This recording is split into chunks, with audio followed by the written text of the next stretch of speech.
So hello guys, back to my new blog. তোমরা কেমন আছো? আশা করছি অনেক অনেক অনেক ভালো আছো। আজ হচ্ছে 5K ফলোয়ার্স কমপ্লিট করে ডে 15। তো আগের ব্লগে তো দেখেইছিলে একটা জিনিস নেওয়ার জন্য এসেছিলাম, ওই গাড়ির মধ্যে ছিল জিনিসটা, আর বাজারটার নাম ছিল মানিক ভান্ডার। তো 50 টাকা নিয়ে একটা নাটক মারছিলাম আর কি সবার সামনে। ফাইনালি পেয়ে নিলাম ওই একজনকে আর কি। তো এখন চুপচাপ একটু ঘুমিয়ে থাকি এখানে, আর ভালো লাগছিল না বসে থাকতে।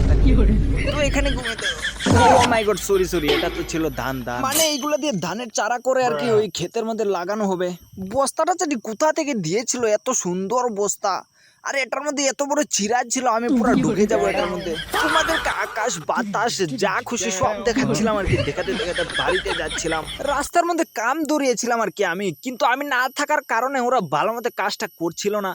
আরে এটা কি করছিল রাস্তার মধ্যে? আমার জেসিবিটা এনে ওরা বলে পুকুর বানাবে রাস্তার মধ্যে, মাছ চাষ করবে বলে। হ যা খুশি করো, মাছ চাষ করো বা মানুষ চাষ করো, এটা তোমাদের ব্যাপার। আমি আবার পরে আসবো, তোমরা করো যা খুশি।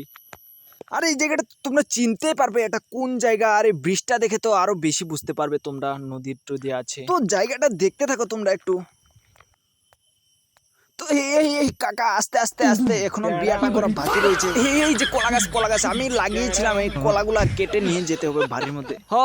ক্ষেতের মধ্যে ধান লাগিয়ে দিয়েছে এদিকে, মানে ক্ষেতগুলো আমারই ছিল না, তাও একটু ভাব মারছিলাম আর কি এই ধরনের। তো এত এসে চালানি দিচ্ছিল, আমি তো বুঝতে পারছিলাম না আজকে বাড়িতে যেতে পারবো নাকি।